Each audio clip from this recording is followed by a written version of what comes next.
Ah, en toda sociedad hay problemas. Siempre hay rencillas, hay odio, pero también a veces hay accidentes. Entonces, para eso se necesita un sistema judicial o un sistema de justicia que pueda determinar si hubo ahí algún tipo de delito o fue sin intención. Entonces, vamos a hacer esto. Digamos que mi hermana y yo nos peleamos. Eso nunca sucede. Mi hermana y yo no recuerdo cuándo fue la última vez que nos peleamos. Y yo soy testigo de eso, no recuerdo haberlos visto nunca pelear. Entonces, pero supongamos, y los dos venimos a donde vos y te exponemos cuál es nuestro tema. Y fue de que uno dejó la puerta abierta de la oficina. ¿Qué vas a decir vos o qué nos vas a hacer vos? Hay que escuchar al otro y finalmente no sé qué hacer porque los dos dicen lo contrario. Pero espérate, no vayamos donde mi papá. Nosotros como hermanos no vamos a ir donde nuestro papá. Vamos a ir a la Corte Suprema de Justicia. Nos vamos a demandar el uno al otro porque uno dejó la puerta abierta de la oficina. ¿Qué crees que van a hacer en la Corte Suprema? Si ese es el caso, decir que están locos. Y se van a reír de nosotros. Y van a decir que acaso ustedes no tienen papá, son huérfanos. Entonces, es tan fácil como que los problemas de familia, ¿dónde se resuelven? En la familia. Ahora, ¿qué pasa si Daniela viene y te dice que yo le robé el celular? Y que me quiere apedrear porque yo le robé el celular. Ahí sí hay que ir a la corte. ¿Por qué? ¿Por qué no puedes tomar vos la decisión? Porque no soy su papá. Y entonces, ¿por quién vas a abogar vos? Obviamente por mi hijo. Por tu familia, no por lo que Daniela diga.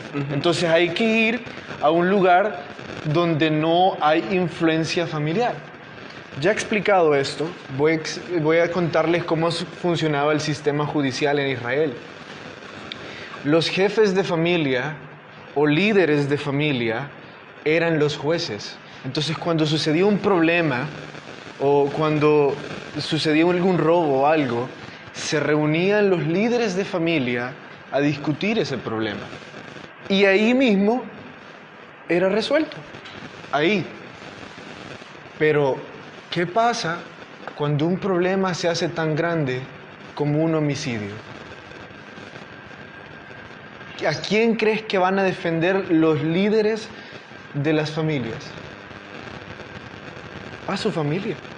Porque la ley judía decía de que si yo mato a alguien, yo merezco la muerte en manos de la familia de la persona que yo maté. La ley del talión. La ley ojo por ojo, diente por diente. Pero si yo iba donde los jueces y le decía, jueces, fue un accidente, no fue mi intención matarlo. Los jueces de los familiares que perdieron a esa persona, ¿qué crees que van a votar conmigo? Por mi muerte. Entonces, ¿qué diseñó Dios? Cuando algo así suceda, váyase a las ciudades de refugio. Unos lugares, algo así como la Corte Suprema de Justicia, con total equidad, donde se buscaba nada más que la justicia y donde los culpables de homicidios iban a refugiarse y a recibir un juicio justo. Para eso eran ocupadas. Y todo apunta a que quienes administraban estas ciudades de refugio era el sistema religioso. Los levitas y sacerdotes. Y si recordamos que ellos eran dependientes del Señor, pues todo nos apunta a que estaban buscando la voluntad del Señor. ¿Cómo se aplica esto espiritualmente? Bueno, es que estamos hablando de justicia. Y hay un verso en Mateo, que ustedes lo conocen muy bien, no vamos a ir hasta ahí, solo lo voy a mencionar, que dice que Jesús dice, antes de que mires la espiga de tu hermano, mira la viga que tenés en tu ojo. Jesús está diciendo, sé justo en determinar y no juzgar a tu hermano mal. Sé justo en juzgarte a ti primero y después de que te has sacado la viga, vas a poder siquiera hablar de tu hermano. Entonces, ¿cómo se aplica espiritualmente a nuestras vidas esto? Nosotros debemos de dejar de juzgar tanto a las personas a nuestro alrededor, porque nosotros, así como los familiares en Israel, siempre andamos buscando nuestro beneficio. Y nuestra perspectiva siempre va a jalar para lo que nos beneficia. No va a ir en pro de justicia o en pro de equidad, sino que va a ir en pro de lo que me beneficia. Y eso va en contra del Evangelio. Porque dice, antes de amarte a ti mismo, ama a tu prójimo. Entonces todo gira en honor al deseo de Dios de legislar a la nueva generación, a los que iban, porque ya no iba a estar Moisés.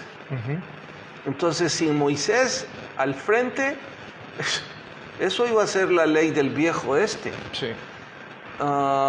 Pero con las ciudades de refugio se buscaba un sistema de justicia, obviamente. Sí. Entonces miremoslo así, como la Corte Suprema de Justicia del pueblo de Israel. Me dijiste algo respecto al perdón. Amplíalo.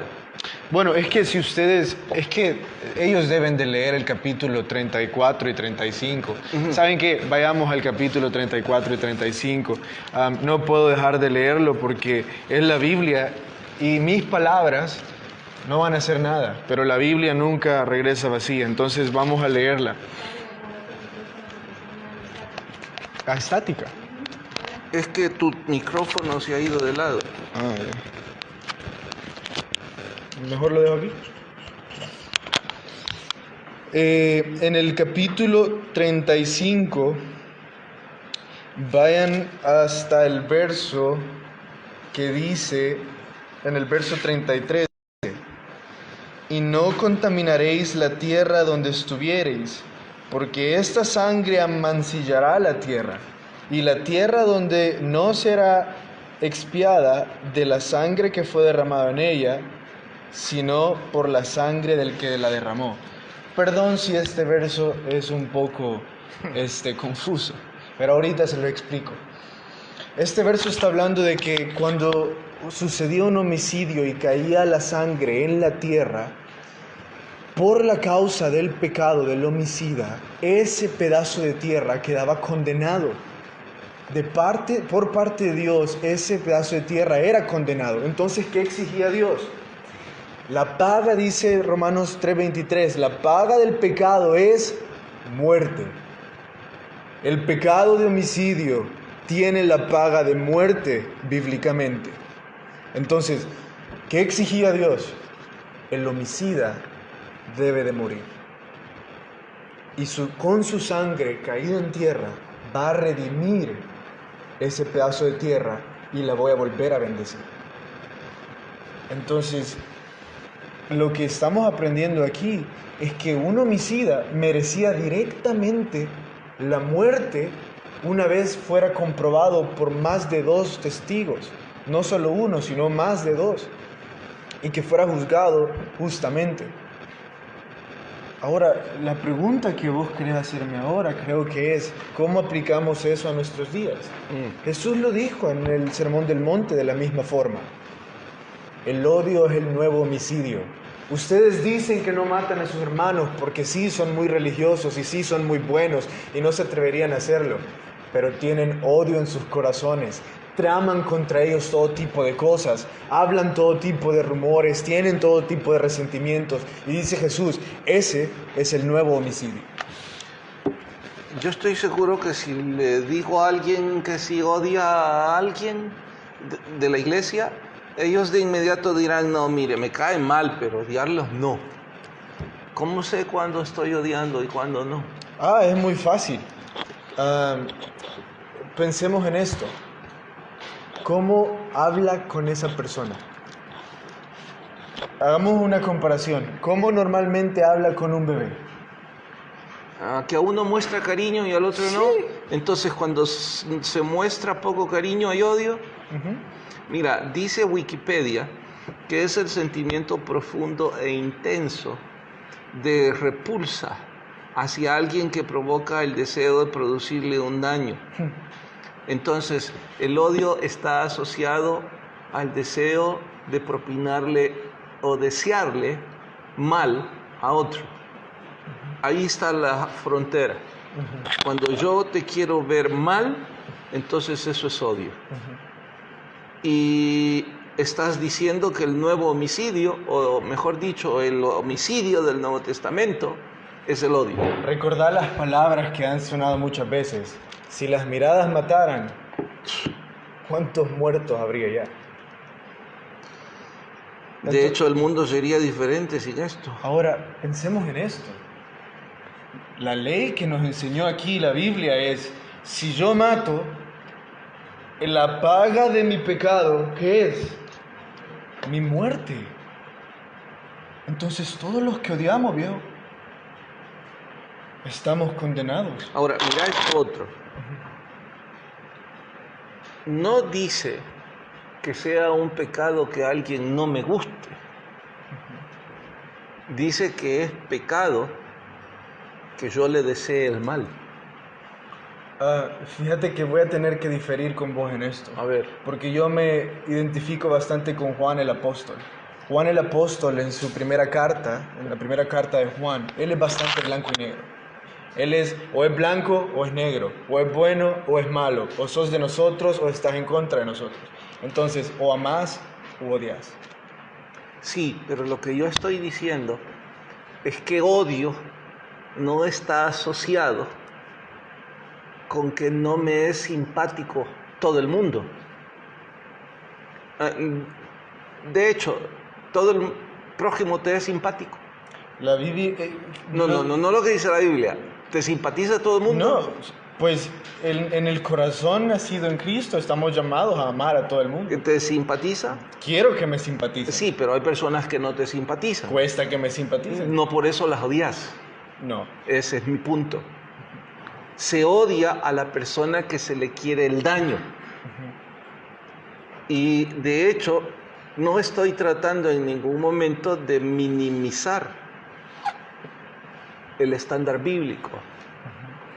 Solo estoy intentando que lo apliquemos a nuestro corazón y que nosotros revisemos si le deseamos el mal a alguien. Ese es un grave pecado. Sí. Que nace en el odio. Que a usted no le gusta talo porque muy seco y muy largucho.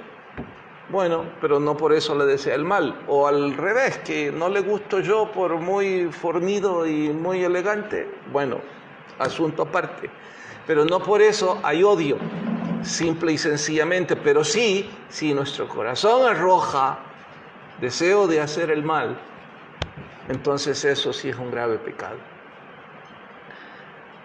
Hay dos... ¿Ibas a agregar algo a esto? No. Yo me quedé en eso, que entonces estamos condenados a muerte. Definitivamente. Y ese es el corazón de las ciudades de refugio. Ahora, para cerrar el libro de los Números, porque debo explicar que Números no termina. Los que compilaron el Pentateuco han seccionado y dividido en 5 el Pentateuco, pero en realidad el libro de los Números es una continuidad al libro de Deuteronomio. Les voy a dar la mejor evidencia de esto. Si nos quedamos en el libro de Números como un libro histórico, ¿qué sigue después de esto? ¿Qué sigue? No. ¿Qué seguiría después de este capítulo en la historia? Ya están enfrente de la tierra prometida y están a punto de dar el siguiente paso. Exacto. Sigue la muerte de Moisés, pero el libro de Números no lo registra. De hecho, el que registra la muerte de Moisés es Deuteronomio, y hasta el final de Deuteronomio. Entonces, ¿a qué se debe? Que es una continuidad. Así es que si alguno se siente un tanto decepcionado y dice, mire, yo esperaba tener un cierre aquí en el libro de los Números, Bueno, ya le estoy explicando por qué, pero sí hay 2 o 3 cosas con las que yo quisiera cerrar. La primera tiene que ver con el grupo que vos representaste, refiriéndome a la gente joven. ¿Sabés que el libro de los Números grita que la molestia de Dios no era con la gente joven? Sí, lo comprendo. La molestia de Dios era con la vieja generación. Ahora, si alguien me dice, ¿y por qué?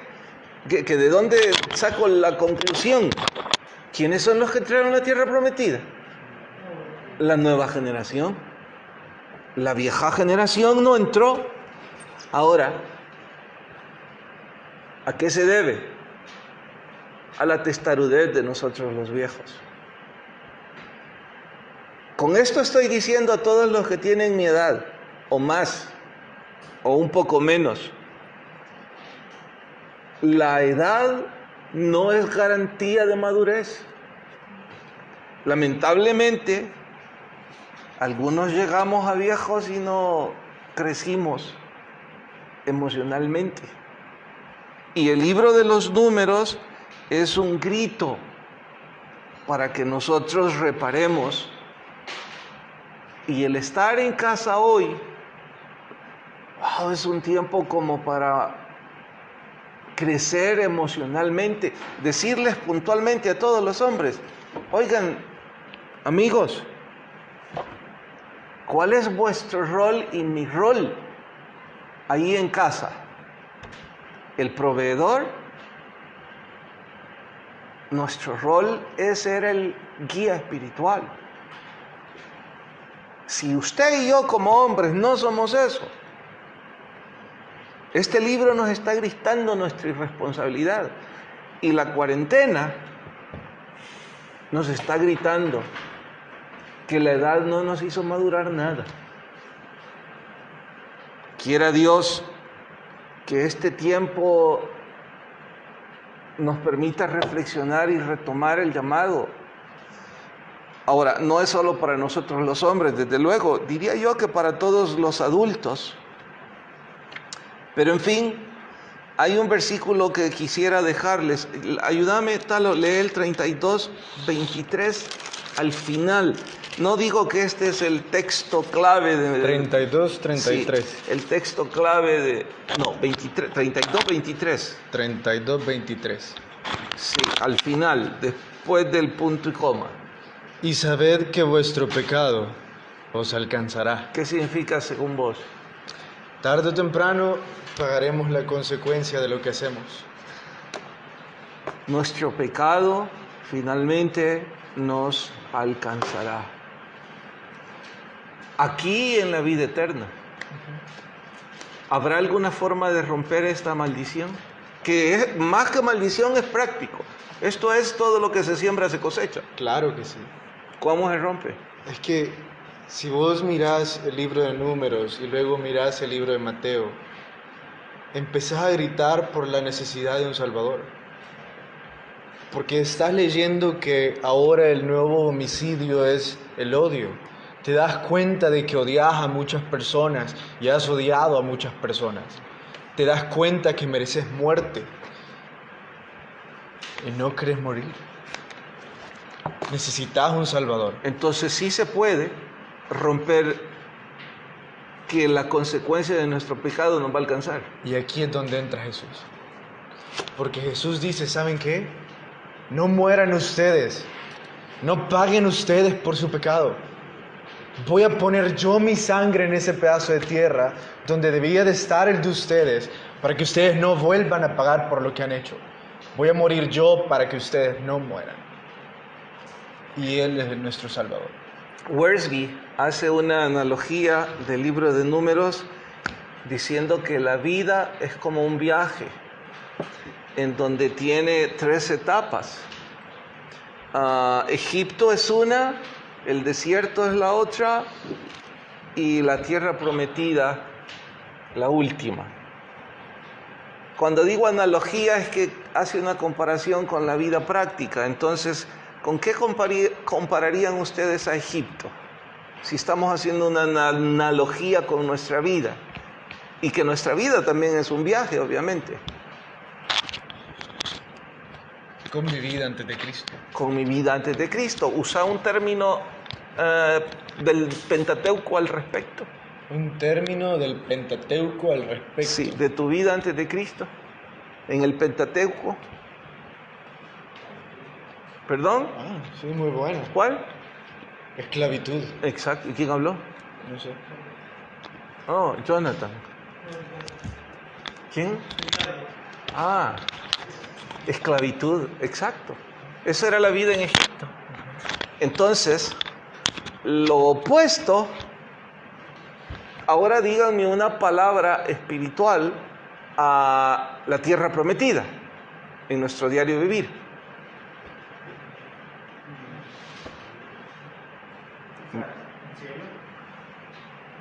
El cielo podría ser una, pero antes del cielo, libertad. Si aquella era esclavitud, esta es libertad. Y entonces el desierto, ¿qué es? El proceso. ¿Saben qué es lo interesante? Yo pensé exactamente igual que ustedes y dije, porque pensé en insumo, producto, materia prima, entonces lo que está en medio es el proceso. Pero Wiersbe, y eso es lo que me dejó boquiabierto, él dice que el desierto es incredulidad, no proceso. Yo vuelvo a ver y dice Wiersbe, si es que ustedes no tenían que ir al desierto, fueron al Sinaí a recibir una capacitación de meses, y después del Sinaí eran otros meses para entrar a la tierra prometida. Ustedes pasaron 38 años en el desierto por necios. Y creo que esa es la vida de algunos hoy día. Pasamos en el desierto por necios. Hablo en tantas áreas. Pasamos una sequedad en el matrimonio, en la relación con nuestros hijos, con nuestros padres, con nuestros amigos. Ese es un desierto moral que viene como producto de la incredulidad. Lo que es peor es que esto no es para los que no conocen de Jesús, porque el pueblo de Israel era el pueblo escogido por Dios, llamado a ser santo. Igual creo que en las iglesias hoy día habemos varios en el desierto por pura necedad. Y qué bueno que la cuarentena nos ha hecho parar al ajetreo y reflexionar que hay cosas mucho más importantes en la vida.